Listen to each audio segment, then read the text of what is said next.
So good morning. My name is Mike Niehaus. I'm a product manager from Redmond, responsible for Windows deployment management, MDOP, Windows Store, and probably a few other things that they've neglected to tell me about yet. I'm here today to talk about deployment. I had a moment of panic when I walked into the room, though, and pulled up the deck, and it said, "What's new about Windows management and store," which is a session I'm doing tomorrow. You ever had one of those moments where you think, oh, I've just walked into a final exam and it's not the final exam I expected? That was what I experienced. Fortunately, this is really the deployment session, so I'm going to be talking about deployment for about an hour, using a deck that we usually talk about in about 75 minutes. So I'm going to try to talk as quickly as possible to get through all the same content, because we looked through it and said, well, there's not really anything we want to cut out. With that said, let's get started and talk about the end of Windows 7, which is coming very quickly, only 1,580 days away. People make fun of us when we start that countdown now, but we started the Windows XP countdown at 1,000 days, and it wasn't early enough. People still didn't get off of Windows XP by the time of the end of support for that, so we figured we'll start earlier this time and keep reminding people that we're into the extended support for Windows 7 already. Its support will end in less than 5 years. So you need to start planning and thinking about your migration path forward. Even conservative Gartner consultants, Gartner analysts are saying that you need to start your planning now for Windows 10. So that's what we want to get ready for, to make sure that we're not on Windows 7 anymore as of the year 2020 or 2020. As part of the process of deploying Windows 10, we've actually established a new way of thinking about deploying Windows and how we want to deploy Windows, not just within the enterprise space, but also on the consumer side as well. We've started implementing something that we're calling Windows as a Service, and the idea is that we can start internally as part of our engineering process of creating a new build of Windows, which we do about every day. Every so often, we want to make those then more broadly available inside of Microsoft to tens of thousands of canaries who try out these builds just to make sure that they're okay.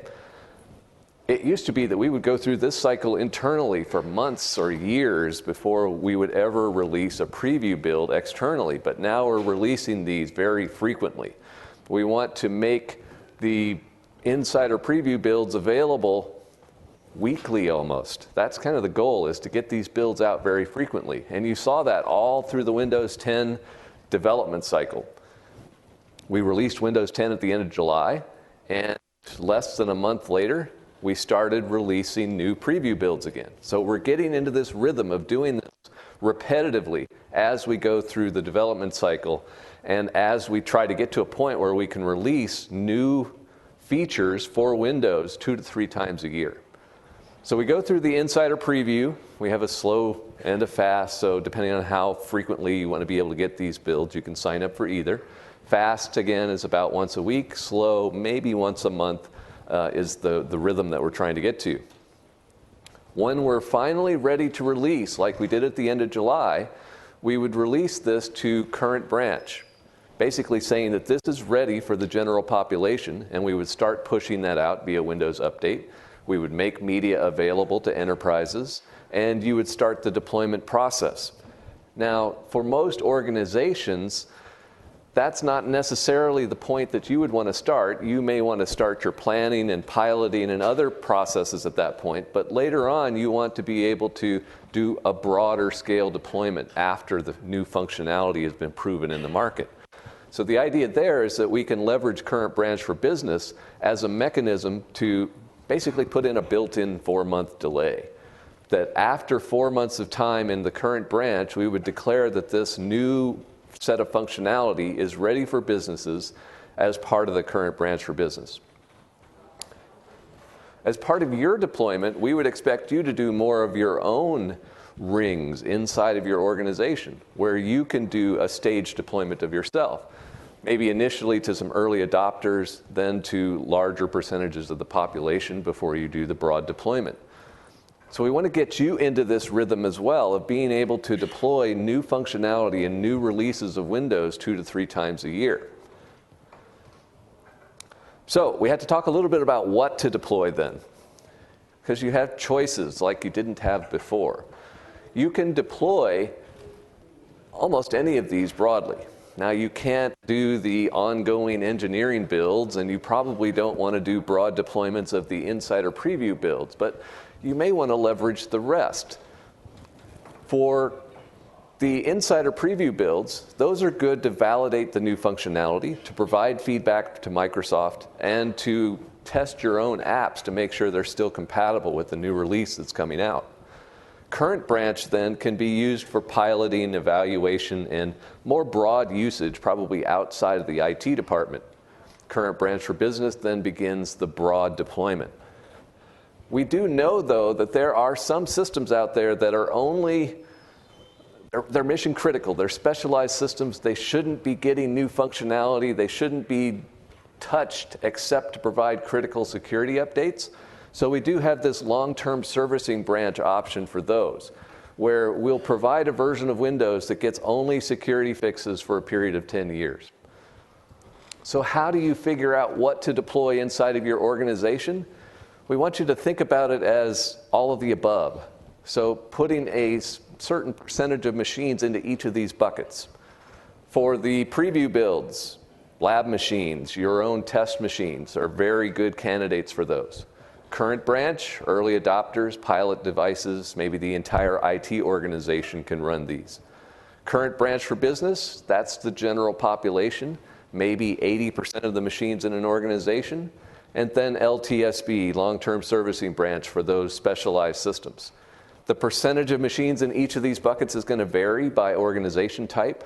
Those that have lots of manufacturing machines or regulated machines may have more in the specialized system long-term servicing branch bucket, but we do hope that most of the information workers and task workers and the general PC population is leveraging Current Branch for Business. As far as choosing between Current Branch and Current Branch for Business, it's really just a checkbox. In the PC Settings app, there's a checkbox where you say Defer Upgrades. That's all you need to do to enable Current Branch for Business. That gives you that 4-month delay after the Windows 10 release comes out. You can also set that be a group policy. So if you go into the group policy editor under Windows Update, you'll find the similar Defer Upgrade policy. If you enable that, it will give you that 4-month deferral. Now that primarily affects Windows Update. That doesn't affect WSUS or Config Manager or however you're patching your systems today. If you have a process in place where you approve a new update before it's deployed, then that would still be in effect. So the new upgrades won't get deployed out to your existing machines until you go in and approve them to push them out. Now, if we get to the point with the next release that we're planning for fall 2015, if you were to approve that via WSUS to push out to your existing machines, and it hadn't yet hit that 4-month period for Current Branch for Business, then even though you had approved the update in WSUS, the Windows Update client would evaluate that and say it hasn't yet hit that 4-month period and say that update's not applicable until that point in time hits. So it does apply somewhat, but most of all, this setting is for machines that are pointing to Windows Update directly. When we then look at Current Branch for Business versus LTSB, you had to realize that there are differences between them. First, they're different sets of media. If you go out to the Volume License Service Center, there is Windows 10 Enterprise, there is Windows 10 Enterprise 2015 LTSB. The LTSB one has things removed from it, things that we can't provide support for a 10-year period of time because they're constantly evolving. Things like Edge, Cortana, the inbox universal Windows applications, all of those are removed from the LTSB release. The Windows Store is also removed from the LTSB branch because when you install apps from the Windows Store, then generally they get updated from the Windows Store. That changes functionality. As a result, it kind of goes against the idea of LTSB as being something that's long-term stable. So going LTSB means that you would be leveraging IE11 solely. If you use Current Branch or Current Branch for Business, you have a choice between Edge and IE11.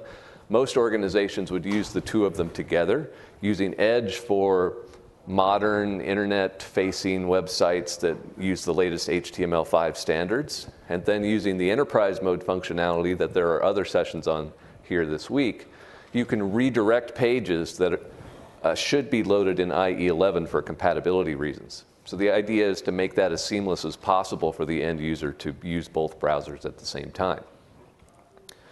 If we're to look at this actually from a visual perspective, if you were to install the standard Windows 10 Enterprise, you're going to see something that you're probably used to. If you install LTSB, there's not much there. It's an operating system. It has the search and contact support built into it, but otherwise no inbox applications. You would layer on your own line of business apps and any other Win32 or other ISV apps that they would be willing to sign off on as well for that long-term support duration. So that's the what. You can deploy current branch for business, which are really kind of the same thing at different points in time, or you can deploy LTSB. If you're looking to deploy current branch for business, then you need to think about when to deploy it. You probably don't do broad deployments during the preview process, but that is your evaluation phase. You can do pilots during that 4-month current branch window, and then you can do broad deployments in the 8-month minimum support range for that current branch for business release. So there's a total window then of about 12 months of lifetime for that current branch release. When you look at that with the combination of successive releases that come out, you see that these kind of stack on top of each other. So if you were to use the full deployment duration of the first release, you're starting to steal time from the second and subsequent releases. So most of the deployments that you would do hopefully are front-ended in that time period so that you can get most of that done before you start running out of time and get to a point where you then need to upgrade to the next one and the one after that. We'll try to provide tools and guidance and documentation on how to make this easier, but this is kind of a continual process to go through of upgrading to Windows 10 and then keeping it up to date by deploying these new upgrades 2 to 3 times per year. Can't really skip any, as the way the timelines end up lining up. There's no real ability to skip one practically. You might be able to do it for a small number of machines, but not for your entire organization. And it's a new concept. It's something that you're going to need to get used to as part of the current branch for business process. So let's talk about how then. Traditionally, we've always used a wipe and load deployment process, using MDT, using config manager, using task sequences, using custom images, where you can capture the data and settings, lay down a new image, inject drivers, reinstall all the apps, and put all the data back. That's still an option, and some may choose to do that to get to Windows 10 initially. But we do hope that most people consider in-place upgrade as both the initial path and the longer-term path, the way of getting to Windows 10 initially and the way of keeping up to date with Windows. With in-place upgrade, we can let Windows do most of the work. Instead of building a process using task sequences to do that, we can have a simpler process of just running the installer, running setup.exe, and telling it to upgrade the existing OS. So it will take all the data, settings, apps, drivers, and migrate those forward into the new operating system with no additional work needed on your part. That works with Windows 7, Windows 8, Windows 8.1. That's what we would use to go from Windows 10, the current release, to the one that's going to come out in the fall as well. So that's what we're hoping people will look at. If you haven't tried it out yet within your own labs, looking at how to do this on enterprise systems, give it a try, see if you're comfortable with it, and don't write it off right away. I mean, most people have memories back to the upgrades to Windows XP. Some of you probably even back to Windows 95 and probably swore this off a long time ago. But we put a lot of emphasis on this process. We've done 75 million upgrades using this process through Windows Update already, which uses the exact same upgrade engine that we're talking about. So we think that we've done a pretty good job of getting this ready for broad enterprise use. We're also adding some new capabilities. So for new devices, we want to make it easier to transform them into an enterprise system rather than immediately wiping them and putting a new golden image on top of them. We want to be able to take what image came on it from the factory that the OEM placed on the device, remove the extra stuff, and then layer on the enterprise configuration. So we've got some new tools for that, which we'll talk about in a few minutes.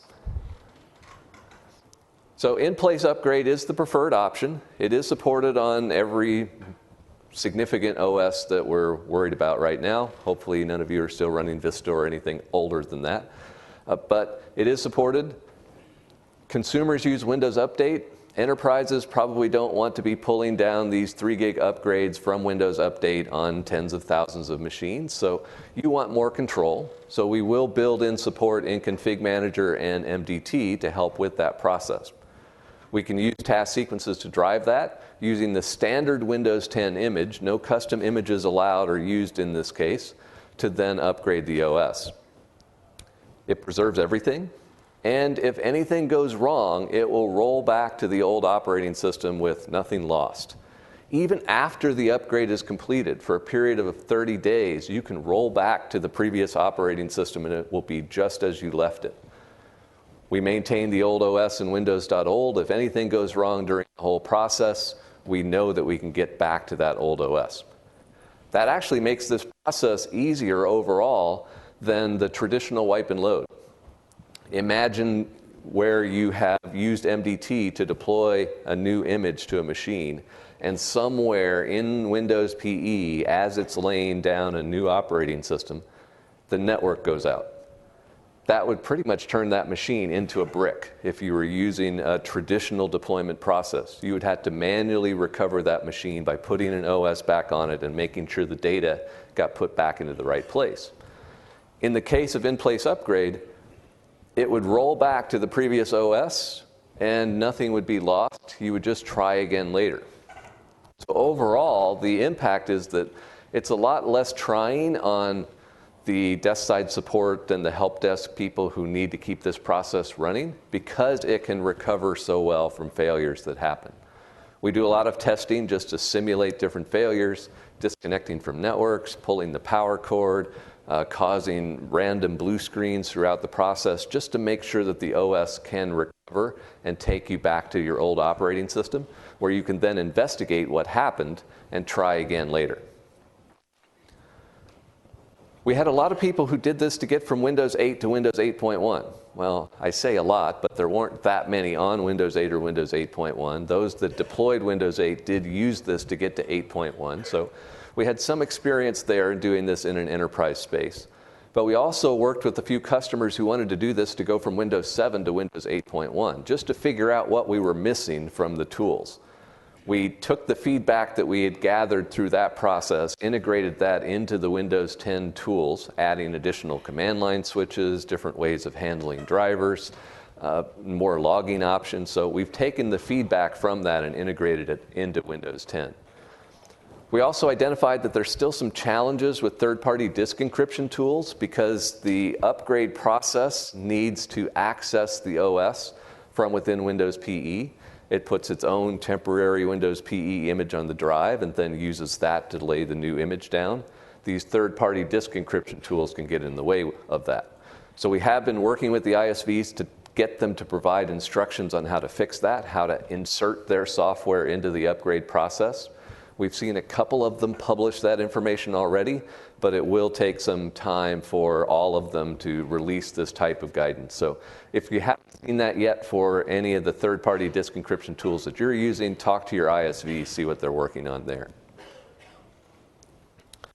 So the in-place upgrade process itself, leveraging task sequences, is a nice short task sequence. You can do it in Config Manager vNext. There's a built-in template for doing that.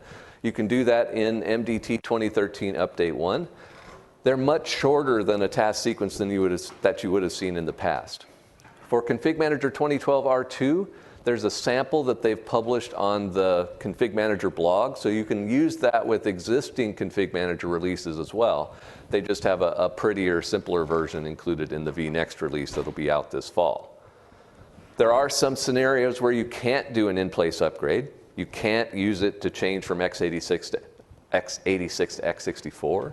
You can't use it on Windows to-go sticks. You can't use it when you're doing boot from VHD.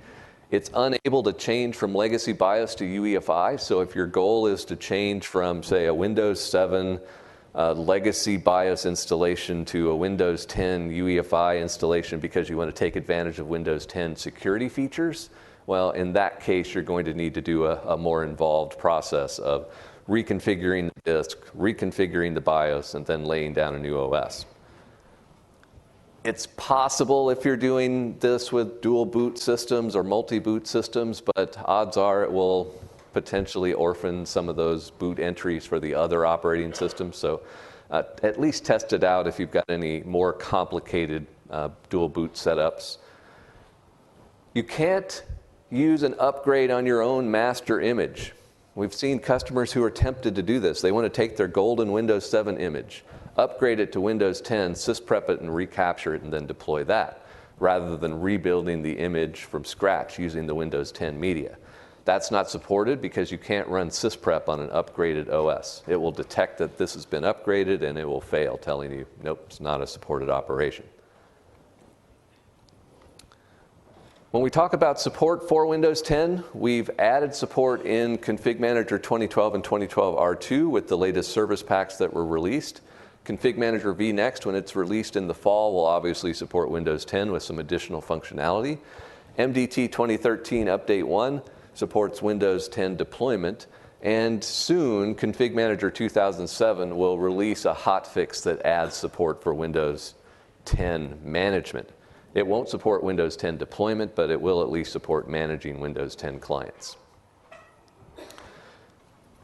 Let's take a quick look at what this upgrade process then ends up looking like. So I have a Config Manager client here. It has an upgrade task sequence advertised to it. It looks just like any other task sequence where I can initiate the installation to install an operating system. That process then kicks off in the background. It begins downloading the individual pieces. The task sequence is off and running. If we look at the same thing on a machine that's not managed by Config Manager, we can do this with a Config Manager or with a MDT task sequence as well. So I can select a Windows 10 Enterprise upgrade and walk through the wizard there to initiate that process. In both of these cases, really all it's doing is validating that the machine meets the requirements for Windows 10, which should be any machine that supports Windows 7 or above, and then it initiates the upgrade itself, running setup.exe with the command line options. So we can see it's in an upgrade OS step. If we look in the task manager to see what's going on behind the scenes, we can see that it's running setup.exe, which ran setup prep and setup host, and setup host is busily upgrading this operating system. First, doing some compatibility checks to make sure that there are no software, drivers, or anything else that would cause any issues. If it finds those, it aborts. And then it will lay down the new operating system, reboot into Windows PE, and continue the process from there. If we look on the server, the task sequences that we have there are behind a locked screen. The task sequences are fairly simple. In the Config Manager case, if we go to Operating Systems, Task Sequences, this is Config Manager vNext, so I've got an upgrade task sequence here. The complete task sequence really isn't very long. Most of the logic here is the upgrade operating system step itself. So this is more of a kind of a template. If you needed to do anything before the upgrade or anything after the upgrade, you can just hook it into this task sequence. Maybe you want to upgrade antivirus software, remove third-party firewalls or something that might get in the way of the upgrade process, then do the upgrade, then do any additional patches or changes to the configuration after the fact. So not a whole lot to these task sequences. The same thing would be the case in MDT, where we have a very similar looking task sequence that really just goes through and initiates the upgrade process and then makes sure that it captures any errors that may occur to roll back and report that information back to the user. So we could continue to follow that process through, but it's easier to just kind of click through it to see what it would look like. Let me switch back over to the deck here. So we would generally start off the task sequence within the current operating system. It begins to run. In the config manager case, it downloads everything locally before it kicks off the process. It runs setup.exe using the bits that are locally on the machine. It would then reboot into Windows PE, showing you this circular progress as it goes through the upgrade process so that you can follow along and see how far along it is. After a while, it will boot into the new operating system. The user logs in for the first time. They see their existing desktop wallpaper, all of their desktop icons, all their pinned items. Everything is exactly how they left it. The only thing that they would notice is that they now have the new start menu. So that's the biggest visual clue for them to see that they're now running on Windows 10. So it's a very simple, streamlined process to go through. The upgrade process that we're working on right now, we're trying to continue to evolve this. So initially, the in-place upgrade is using a process that's called OS swap. So this OS swap will kind of move the old operating system out of the way, lay the new image onto the machine, and then migrate everything back into that. So it'll take pieces out of the old registry and put them into the new OS. It'll make sure all the data and settings are migrated. That process can take a while. As we move forward, we want to enhance that to leverage a new process called upgrade via servicing, which will be more like a typical patch like you would see today. It won't be packaged like a patch. It would be packaged using a different mechanism, but the net result is taking a set of new Windows components, injecting those into the OS using the servicing stack, rebooting, and now we're running the new operating system. So we will be streamlining this over time and hopefully shrinking the size of the payload over time. But for the first couple of releases, this will be a full in-place upgrade using the 3 gig image. Provisioning then. We've created a couple of scenarios where we can take off-the-shelf hardware, transform it into a device that's ready for productive use. But we really have two different scenarios to look at. One is user-driven from the cloud. The other is IT-driven using some new tools that we've created. When we do this from the cloud, the idea is that we can take a company-owned device, join it into Azure AD, automatically enroll it in an MDM solution like Intune, and then push down the necessary configuration to that device. Any apps, any settings, Wi-Fi profiles, VPN connections, anything needed to configure that device for enterprise use.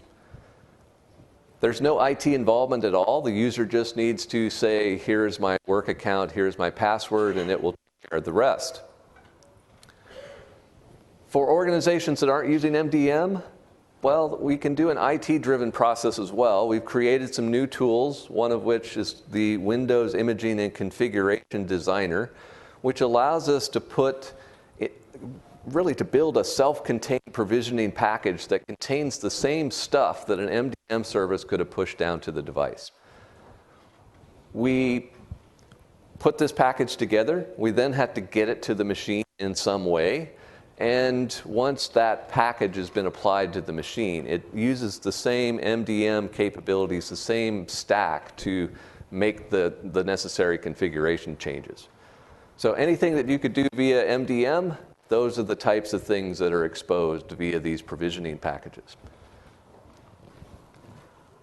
It's probably easiest just to look at this briefly.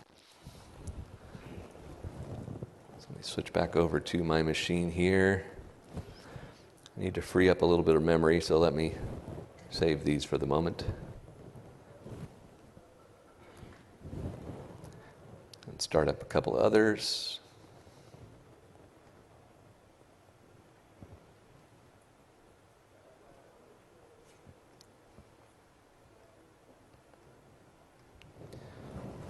So the first scenario, we have a machine that is going to be dynamically provisioned using Azure Active Directory and MDM. This is what you would see when you first turn on a new Windows 10 machine. This is the UBI flow, the first run experience. From here, I click Next, accept the terms, use Express settings because I'm too lazy to check otherwise. And at that point, it will ask me, what do I want to do? We'll give it a moment here.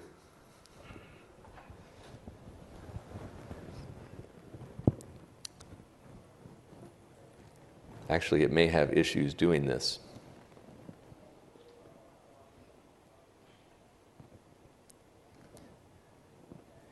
Yeah, it couldn't find an internet connection, so it said, oh, I'm just going to go ahead and create a local account for the machine. In any case, if we had an internet connection here, it would have asked me for my work account, and it would have gone through that flow to join the system into the cloud. Fortunately, I've done this before, so we can fast forward that to a snapshot where it's already been completed.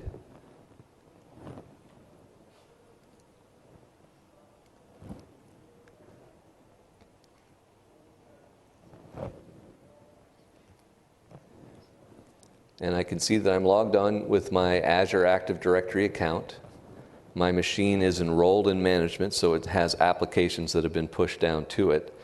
And for all intents and purposes, it looks like a standard enterprise device at this point, even though it's never touched the enterprise network.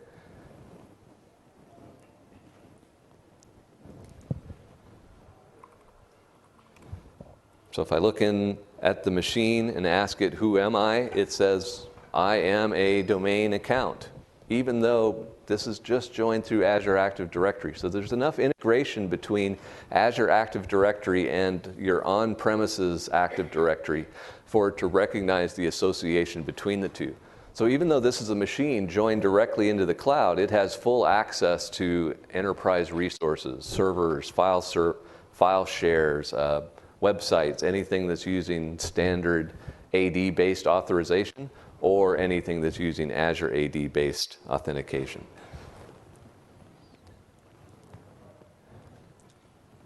The other case of being able to manually provision it is a little bit harder to show, because typically you would do this using a USB key.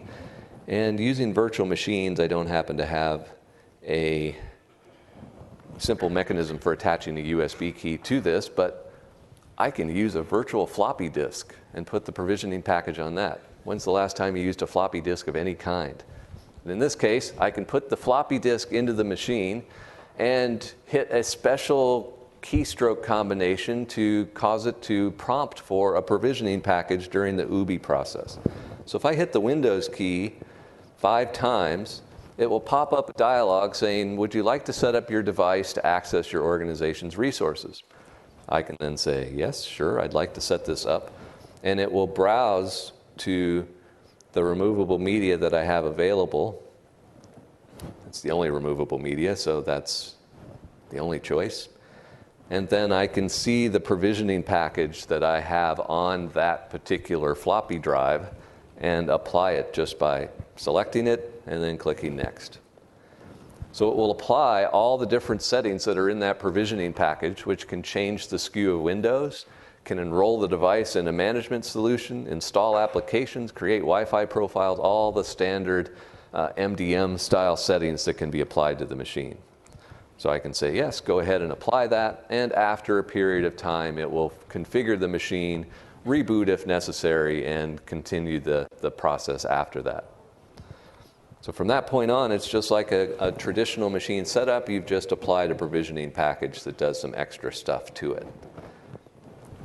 So those are the types of scenarios that we want to enable. We want you to be able to dynamically provision a machine directly from the cloud, leveraging Azure Active Directory and an MDM service, or for those that don't have that type of service or infrastructure in place, to leverage provisioning packages as kind of the manual approach of creating a bundle containing all the same stuff and then manually apply it to the machine.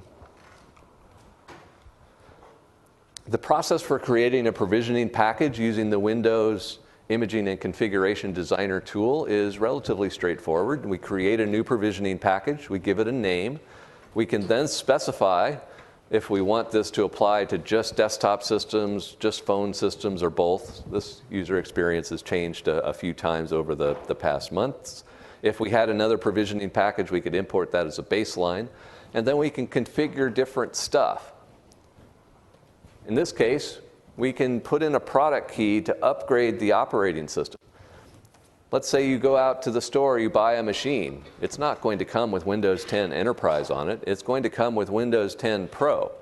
So we can put in the product key for Windows 10 Enterprise into a provisioning package, then apply that provisioning package to that Pro device, and with a single reboot, it will transform itself into an Enterprise SKU. So you don't need to reinstall, you don't need to do an in-place upgrade. You can just take the existing Pro bits and add the Enterprise features on top of that. So really straightforward, simple mechanism. To support that, that effectively means that every version of Windows out there contains the components for every SKU of Windows. So that makes it easy to just apply a new product key, reboot, and off you go. So we create the provisioning package. It helps if I click forward. We can encrypt it if we want. We can put a password on it if we want. Maybe it has some sensitive information in it. We can then output it to a file. Once we have that file, we copy it to the machine where we want to use it. There are various ways to apply it. We looked at the one during UBI where you can hit the Windows key 5 times and it will ask you to browse for it. You can also use the settings application to add a provisioning package. You can even just attach it to an email message, send it out and tell people to double click on it. And when they double click on it, it'll prompt them to add it to the system. So there are various ways to install it, all of which are more or less manual. There is a single automated way of doing this as well. You can inject these provisioning packages into an operating system image and they'll automatically be applied at first boot. But that's kind of tied to provisioning or to imaging scenarios. So it's not really for the pre-configured or the machine that was purchased at the local retailer. So more for building a custom image that you wanted to do some provisioning tasks as part of. So we created the package, off we go. Traditional deployment then. We have released a new assessment and deployment kit for Windows 10. That adds a new version of Windows PE, a new version of USMT, a new version of pretty much all the standard tools to add support for Windows 10. Service packs for System Center 2012 and 2012 R2 to add support for Windows 10, and the new MDT 2013 Update 1 release. How many of you have installed MDT 2013 Update 1? A few of you. How many of you had issues? A few of you. We're working on those. So we did post a blog to the MS Deployment blog last week, basically saying, here's the list of issues. We're working on fixes for those. We do plan to re-release MDT 2013 Update 1 in a couple of weeks with those fixes integrated. Things like partitioning issues and application installation issues and upgrade issues and things like that. They're all listed on the blog if you're interested, but be careful for the next couple of weeks until we can get the re-release out there with fixes for those. Overall, though, these tools don't change the traditional deployment process.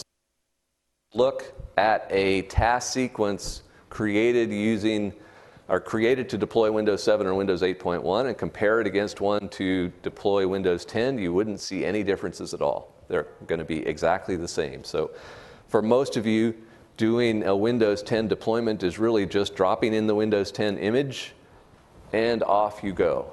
It's going to be just like deploying Windows 7 and Windows 8.1. I'm not sure that we even really need to show that because it looks just like it did with Windows 7 and Windows 8.1. So we'll skip over that one just to save a little bit of time. And continue on, first talking about compatibility. Overall, the hardware requirements for running Windows 10 are unchanged from Windows 7, Windows 8, Windows 8.1. So any device capable of running any of those OSs should be able to run Windows 10. For desktop apps, we expect there to be strong compatibility there as well. We've been working with customers who've been testing out their application portfolios very broadly. I talked to one a couple of weeks ago that had 3,000 unique apps in their organization. They tested all 3,000 of them. They're the paranoid bunch. But out of those 3,000 applications, they found 3 issues, which is a pretty good rate. I mean, developers can always find ways of doing things wrong that cause applications to break, even when we have the best intention of not breaking them. So that's a pretty good percentage. We really hope that most of you will have similar results. And as a result of that, you can focus your testing more on the critical applications and leverage a flighting or piloting process to validate the rest. So if you had 3,000 applications, you don't necessarily need to test 3,000 applications. Maybe you only test the most critical few hundred applications for your business, and then just let the piloting process identify any issues with the rest. So we're hoping that you can move to a lighter weight application testing process as a result of the strong compatibility that we have in place. Same thing with Windows Store apps. Any modern apps that you've built yourself using Visual Studio or apps that you've acquired from ISVs through the Windows Store, all those should be compatible. We're routinely testing those against each build of the OS that we go through, so we have hundreds of thousands of those in the Windows Store for us to validate that against. Then we get to Internet Explorer. And most of you, this is the first challenge. How many of you are running Windows 7 today, broadly in your enterprise? How many of you are running IE 11 then? Those numbers don't match. That's not a good thing. That's task number 1. We need to get those numbers to match. All of our customers need to get to IE 11 on Windows 7, really as the first step before you even look at Windows 10. Maybe you could do both IE 11 and Windows 10 at the same time, but there's a little gotcha. And that's the timeline. IE 11 will be the only version of Internet Explorer supported on Windows 7 as of January 2016. So if you're not yet running IE 11 on Windows 7, you don't have a whole lot of time to get to IE 11. If you think you can get to Windows 10 and IE 11 by January 2016, by all means, go for it. But I'd say most of you, even on a very accelerated, optimistic schedule, trying to get all of your machines to Windows 10 and IE 11 by that time is just not practical. So the first task is to get to IE 11 on Windows 7. We've created these enterprise mode capabilities to help with that by providing improved compatibility for older websites into IE. You can create an enterprise mode configuration file that basically says for each of these web pages, which may not properly indicate what version of IE is needed to render the pages, we can override that using enterprise mode to cause them to run using IE 8 compatibility, IE 7 compatibility, IE 9 compatibility, all the different types of document types, all the different configurations. We've also provided an enterprise site discovery toolkit to help you identify websites that are being used in your organization. Because if you don't know what's being used, you don't know what to validate. So that can help with that validation process. All of those capabilities are there on Windows 7 today with IE 11 and enterprise mode. All of those are carried forward in Windows 10 pretty much as is. The only other enhancement that we've made to the enterprise mode capabilities in Windows 10 is the ability to redirect a web page from IE to Edge. Sorry, the other way around, from Edge to IE. If someone uses Edge to launch a particular website and you've determined that it's not compatible with Edge and it needs to run in an IE compatibility mode, Edge will automatically launch IE to run that web page. There are a couple of sessions during the week talking more about this, but this becomes step number 1 for getting to Windows 10. If you're not yet on IE 11, you need to get there soon. We touched a little bit on the app testing process itself. We want to get into a rhythm where we can just test mission-critical applications and websites, then leverage internal flighting to identify issues with other applications. So that's the type of thing that we're working on right now to provide additional guidance and suggestions on how to actually make that so. We'll get those published here in the next couple of weeks. At the same time, making sure that it works is one thing, but you also need to make sure your ISVs provide true support, because you expect to be able to pick up the phone and call them if there are any issues. So you do need to talk to the customers or to your ISVs to make sure that they're ready for supporting this on Windows 10 and supporting current branch for business as they're rolling through this process. We're also working, we have worked on updates for your existing KMS servers. We released hotfixes for Windows Server 2012 and 2012 R2 to add support for activating Windows 10.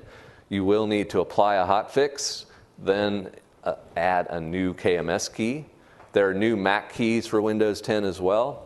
There are different MAC keys for LTSB. So if you're doing Windows 10 Enterprise and Windows 10 Enterprise LTSB, you would have two separate MAC keys, but you would leverage the same KMS to activate both of them. If you're still running KMS on Windows Server 2008 R2, we're working on a hotfix for that. That should be out by early October, maybe a little sooner. That will add support for those as well. For the Microsoft Desktop Optimization Pack, we just released the new MDOP 2015 release, which adds support for Windows 10 through service packs for AGPM, a new AppV 5.1 release, which is just a little bit more than a service pack, new version of Dart that adds support for the Windows 10 version of Windows PE, a new service pack for MBAM, and a new service pack for user experience virtualization. So all of those are out now. You would need to update to the latest service packs to add Windows 10 support, with the one exception being MBAM. So MBAM 2.5 is okay for Windows 10. SP1 just adds some additional capabilities that aren't essential for Windows 10, but we would suggest upgrading anyway. We've also made some changes behind the scenes in Windows to the process that we use for placing an operating system on a machine with a limited amount of disk space. If you buy tablets with 16 or 32 gig disks, they would come from the factory like this. They would, with Windows 8 or Windows 8.1, they would be shipped using a technology called WimBoot, which would compress the OS into a WIM file, put that on a separate partition, and then have links into that WIM file. We've changed that with Windows 10 to make it much easier to deploy so that we don't use extra partitions, but we can still compress the operating system. So much simpler, just a single partition required to do that, and no extra processing required. There's just an extra compact on switch that you specify when you're applying the OS to the machine. It can also be done after the fact. So you can apply an operating system directly to the disk, which could take up 10 gig of disk space on a 16 gig drive, which is less than optimal, and then run a compact.exe command line to tell it, please take the existing installed Windows 10 OS and compact it.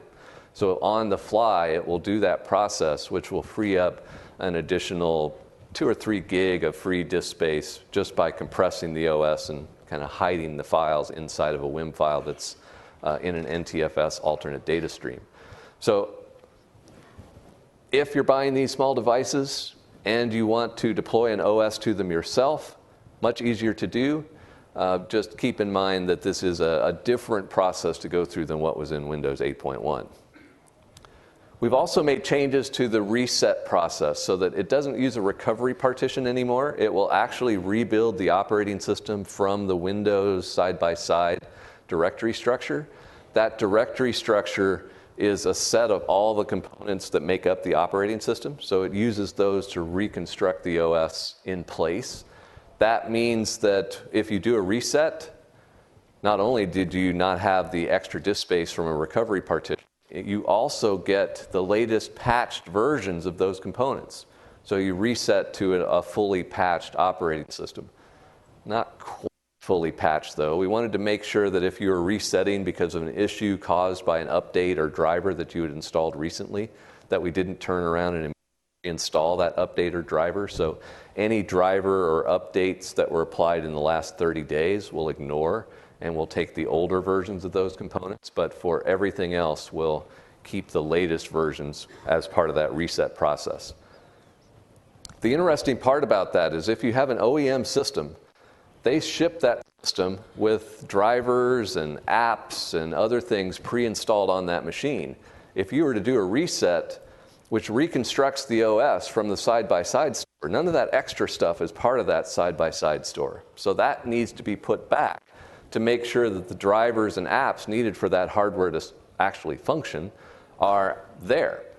So the Windows 10 machines, when they ship, will typically have a provisioning package containing all of those customizations embedded in the operating system.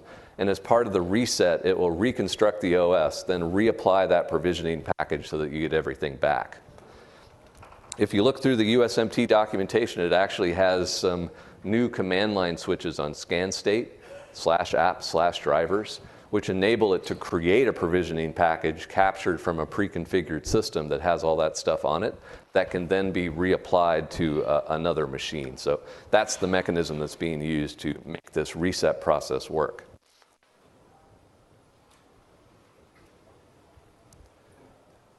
And I actually have time to spare. Amazingly enough, I think I went a little bit too fast through this. So are there any questions on anything that I went through during this whole thing?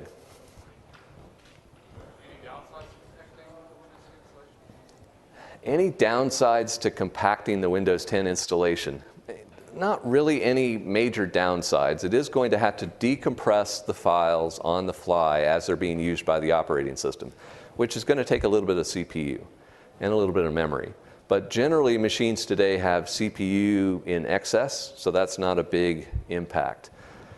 That said, it really doesn't buy you that much when you have a machine with more than, say, a 64 gig hard drive, because you're not going to be saving that much disk space to go through that extra overhead. But for the most part, on a machine with 16 or 32 gig of disk, you're not really going to notice the difference between a compact and a non-compact OS other than the additional free disk space. Anything else?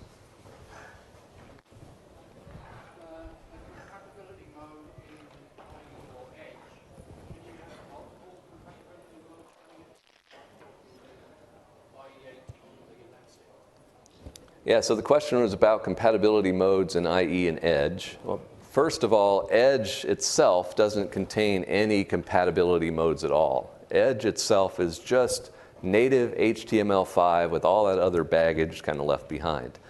IE is the compatibility engine then.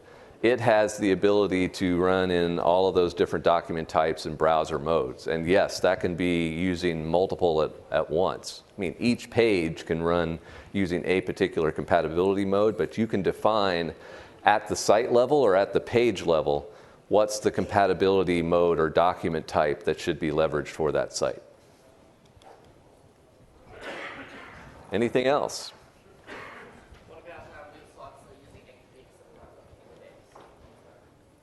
So ActiveX controls. Today, there is no extensibility with Edge, so you can't add any additional things to Edge. But for IE, it'll continue to support ActiveX controls and all the add-ons that you could do today. So.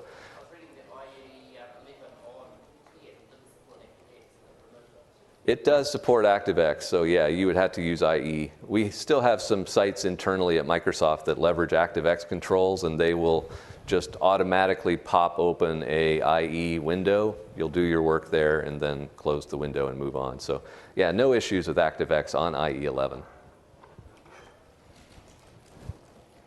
If there's nothing else, thanks for attending. I've got a couple more sessions during the week talking about the in-depth upgrade process and management and store enhancements tomorrow. And I think we've got an Ask Me Anything session on Friday to just go through general Q&A. But thanks for attending. If you've got any questions, I'll hang around up front as well. Thanks.